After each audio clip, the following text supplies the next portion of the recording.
వచ్చింది. Hi hello welcome to our channel Shreyas talkies. Sunday episode review అయితే చూద్దాం. ఈరోజు సండే అంటేనే ఫన్ డే. ఈ ఫన్ డేలో నాగ్ సార్ వచ్చారు, బాగా ఎంటర్టైన్ అయితే చేశారని నాకైతే అనిపిస్తుంది. చాలా బాగా అందరూ కూడా బాగా మంచి యాక్టివ్గా అయితే పర్ఫామ్ చేశారు. ఆ పజిల్స్ గేమ్లో డ్యాన్స్ వేశారండి మన వాళ్ళు. అసలు ఒకటే నవ్వు అనమాట. ప్రేరణ కుర్చీ మడత పెట్టే సాంగ్ అయితే నిజంగానే మడత పెట్టేసింది. ఒకటే నవ్వు, అసలు అందరూ నవ్వలేక చచ్చిపోయారు అనుకోండి. అసలు బొచ్చి రాని డ్యాన్స్ అయితే చాలా బాగా వేసింది. దానికి నైనిక కూడా జత అయ్యాక మాత్రం ఇంకా బాగా చేశారు. అలాగే నబీలు ప్రేరణ వేశారు. ఆ డ్యాన్స్ ఒకటే నవ్వులు, అసలు పిచ్చి పిచ్చి స్టెప్లో ఏం వేశారో వాళ్ళకే తెలియట్లేదు, అలా వేశారు. నైనిక నబీల్ వేసిన డ్యాన్స్ మాత్రం సూపర్గా ఉంది. చాలా బాగా అయితే చిల్ అయ్యారు. యష్మి విష్ణుప్రియ మధ్యలో నిఖిల్, వీళ్ళిద్దరు డ్యాన్స్ అయితే చాలా చాలా బాగున్నాయండి. నిఖిల్ కూడా డ్యాన్స్ అయితే చాలా బాగా చేశాడు. పుష్ప సాంగ్కి విష్ణు పృథ్వీ చేసిన డ్యాన్స్ అయితే అసలు చాలా చాలా బాగుంది. పృథ్వీ ఆ హెయిర్ స్టైల్ తోటి అచ్చంగా పుష్ప అలాగే ఉన్నాడు అనిపించింది. అలాగే ఫస్ట్ అయితే సేవింగ్ చేశారు. ఆ సేవింగ్ ఎవరంటే సీత ప్రేరణ. ఫస్ట్ సేవింగ్ సీత ప్రేరణ. సాటర్డే బాగా హాట్గా జరిగింది కాబట్టి ఇప్పుడు సండే సరదాగా జరిగిపోయింది. ఈ సేవింగ్ సీత ప్రేరణ అవ్వటం చాలా హ్యాపీ అనిపించింది. హౌస్లో వాళ్ళు కూడా హ్యాపీ ఫీల్ అయ్యారు. తర్వాత అయితే ఇంకా 6 నామినేషన్స్ ఉన్నాయి. గేమ్ అయితే స్టార్ట్ అయింది. ఒక గేమ్ అయితే పెట్టారు, ఫన్ గేమ్ పెట్టారు. సెట్ కట్టు అంటే నీకు ఎవరితో సెట్ అయితే వాళ్ళకి లవ్ సింబల్ గుర్తు ఇవ్వాలి, కట్ అయితే అదే సింబల్ని ముక్కలు చేసేయాలి. ఇది హౌస్లో ఉన్న వాళ్ళందరూ ఒకరికొకరు కనెక్ట్ అయ్యి ఉన్నారు. కొంచెం అభ్యంతరకరంగా అనిపించింది ఆడ కూడా, కానీ ఏం చేయలేక ఇక ఆయన ఎవరిని చెప్తే నాకు సార్ ఎవరిని చెప్తే వాళ్ళైతే సెట్ కట్ అయితే చేశారు. ఫస్ట్ నిఖిల్ పృథ్వీకి అయితే సెట్, సోనియాకి కట్. పృథ్వీకి అయితే హార్ట్ ఇచ్చాడు, ఎందుకంటే చెప్పిన మాట వింటాడు. అగ్రెసివ్ ఉన్నా కూడా చెప్పింది ఏదైనా చెప్పినా వింటాడు అని అయితే అన్నాడు. సోనియా ఎందుకు కట్ అంటే కొన్ని వర్డ్స్ అయితే వదిలేస్తుంది, అది నాకు కొద్దిగా ఇబ్బందికరంగా ఉన్నది కదా కట్ అని చెప్పాడు. అసలు మనసులో అయితే సోనియాని సెట్ అని అనాలనిపించింది, కానీ బాగోదు అనుకుని అయితే కట్ అన్నాడని నాకైతే అనిపించింది. మీరేమనుకుంటున్నారు? నైనిక వచ్చింది. సీత నైనిక విష్ణు. సీత నైనిక సెట్, విష్ణు కట్టు, విష్ణుప్రియ. మణికంఠ వచ్చాడు, సోనియా సెట్, నిఖిల్ కట్టు. ఎందుకంటే నిఖిల్ నన్ను గేమ్లు ఎలా అన్నాడో అది నాకు నచ్చలేదు, అందుకనే నిఖిల్తో కట్ అవుతాయని చెప్పాడు. నబీల్ వచ్చాడు, ఆదిత్య సెట్, నైనిక కట్టు. ఎందుకంటే హౌస్లో ఎక్కువ మాట్లాడలేదు నైనిక నాతోటి అని అయితే కట్ చెప్పాడు. విష్ణుప్రియ వచ్చింది, సీత సెట్, పృథ్వీ కట్టు. నైనిక వచ్చింది, సీత సెట్, నిఖిల్ కట్టు. అదేంటి మీ అన్నయ్య కదా, అదేంటి సీతకి సెట్ ఇచ్చావు, నిఖిల్కి ఏమో కట్టిచ్చావు అంటే, నేను అన్ని విషయాలు కూడా సీతతో షేర్ చేసుకుంటాను. నిఖిల్ తప్పు చేసినా కూడా సీతతో షేర్ చేసుకుంటాను, నిఖిల్తో అయితే కొన్ని షేర్ చేసుకోలేనని అయితే నైనిక చెప్పింది.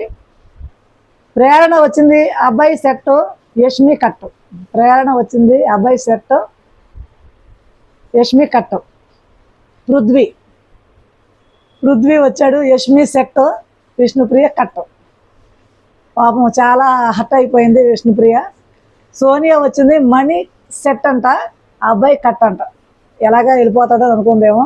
మళ్ళీ మణికంఠను అయితే లైన్లో తీసుకొచ్చింది. మణికంఠకంట ఈవిడ అవసరం చాలా ఉందంట, హౌస్లో గైడెన్స్ ఇచ్చే అవసరం ఉందంట. నిఖిల్కి అయిపోయింది కదా, ఇప్పుడు మణికంఠకి గైడెన్స్ ఇచ్చే అవసరం ఉందంట. అందుకని సోనియా మణికంఠకైతే సెట్ అని చెప్పింది. అబ్బాయి వచ్చాడు, అబ్బాయి యష్మి సెట్, ప్రేరణ కట్ అంట. ప్రేరణ ఏమో అబ్బాయినేమో సెట్ అంటే, అబ్బాయి ఏం చేశాడు, యష్మి సెట్, ప్రేరణ కట్ అని చెప్పాడు. ఆదిత్య ఓం వచ్చాడు, నబీల్ సెట్, మణికంఠ కట్. నబీల్ అయితే బాగా నాతో మాట్లాడతాడు, మణికంఠ కొద్దిగా నాకైతే నచ్చలేదని చెప్పేశాడు. యష్మి వచ్చింది, యష్మి అయితే నిఖిల్ అయితే సెట్ అంది, పృథ్వీని అయితే కట్ అంది. ఇక్కడ మాత్రం నవ్వులే నవ్వులు. ఎందుకంటే నిఖిల్ అయితే చెప్పిన మాట వింటాడు, అర్థం చేసుకుంటాడు. అదే పృథ్వీ అయితే ఏది చెప్పినా వినిపించుకోడు. అందుకనే పృథ్వీది అయితే కట్ అని అయితే చెప్పేసింది. తర్వాత స్టోర్ రూమ్లోకి వెళ్ళి ప్రభావతి 2.0 తీసుకొచ్చారు నెక్స్ట్ నామినేషన్కి. ఈ నెక్స్ట్ సేవింగ్స్లో ఉన్న ఒకరిని సేవ్ చేయటానికైతే తీసుకొచ్చారు. ఇక్కడ నైనికని అయితే సేవ్ చేశారు. నైనికని సేఫ్ అయింది. తర్వాత పజిల్ గేమ్ పెట్టారు. పజిల్ గేమ్ అయితే పెట్టారు. ఈ పజిల్ గేమ్ మధ్యలో అయితే మళ్ళీ ఒక సేవింగ్ అయితే పెట్టారు.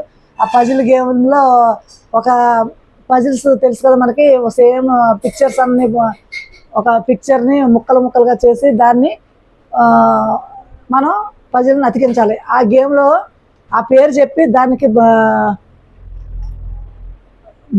గంట కొడితే, అవి నేమ్ చెప్పి గంట కొడితే ఆ పేరు చెప్పాలన్నమాట. ఈ గేమ్లో అయితే ఈ గేమ్లో అందరికీ టై అయింది. వాళ్ళకి 4 వీళ్ళకి 4 వచ్చింది. ఈ మధ్యలో ఒక సేవింగ్ అయితే చేశారు. మనీ అయితే సేఫ్ అయ్యాడు. అందరూ కూడా మనీ ఎప్పుడెప్పుడు వెళ్ళిపోతాడు, అసలు మనీ వెళ్ళిపోతాడు అన్న ఉద్దేశంతో అయితే ఉన్నారు. కానీ అక్కడ మనీ సేఫ్ అయ్యాడు. తర్వాత సేవింగ్ ఎగ్ ఓపెన్ చేసి మనం సేఫ్ అన్సేఫ్ అన్నది చెప్పాలి. అందులో విష్ణుప్రియ సేఫ్ అయింది, యష్మి సేఫ్ అయింది. విష్ణుప్రియ యష్మి ఇద్దరు కూడా సేఫ్ అయ్యారు. గార్డెన్ ఏరియాలోకి వెళ్ళారు. అందరూ కూడా బ్లైండ్ పోల్ ఆట అయితే ఆడారు. కళ్ళకైతే గంటలు కట్టారు. ఆ గంటలు కట్టి దాంట్లో బ్లాక్ రెడ్ ఆ గేమ్ అయితే ఆడారు. తర్వాత నామినేషన్స్ వచ్చి లాస్ట్లో ఉన్నది ఎవరంటే పృథ్వీ, అభయ్. మనం ముందే అనుకున్నాము అబ్బాయి ఎలిమినేట్ అవుతాడని. అలాగే వీళ్ళిద్దరిని అయితే గార్డెన్ ఏరియాలో తీసుకొచ్చారు. అక్కడ వెళ్ళేటప్పుడు వీళ్ళిద్దరిని హక్ చేసుకున్నారు. అందరూ హౌస్ మేట్స్ అందరూ హక్ చేసుకున్నారు. ఎవరు వెళ్తారు అనుకున్నారు. పృథ్వీ వెళ్ళిపోతాడని కూడా కొంతమంది అనుకున్నారు. కానీ అక్కడ మనం అబ్బాయి వెళ్తాడని 100% అనుకున్నాం. అలాగే అబ్బాయి అయితే వెళ్ళిపోయాడు. ఇలా ఈ వారం ఎపిసోడ్ అయితే చిల్గా, అలాగే ఎలిమినేషన్ కూడా ఒక గుణపాఠం లాగా జరిగిందని నాకైతే అనిపిస్తుంది. ఎందుకంటే ఈ ఎలిమినేషన్ వల్ల బిగ్ బాస్ తన పవర్ని అయితే మరొకసారి హౌస్లో చూపించాడు. ఎందుకంటే ఈ విధంగా ఎవరు ప్రవర్తించకూడదు అనే ఉద్దేశంతో అయితే అబ్బాయి రూపంలో అయితే హౌస్ మేట్స్కి అయితే ఒక లెసన్ అయితే చెప్పడం నాకు అనిపిస్తుంది. అలాగే మరిన్ని అప్డేట్స్ కోసం ప్లీజ్ నా ఛానల్ అయితే సబ్స్క్రైబ్ చేసుకోండి, లైక్ చేయండి, షేర్ చేయండి. Thank you.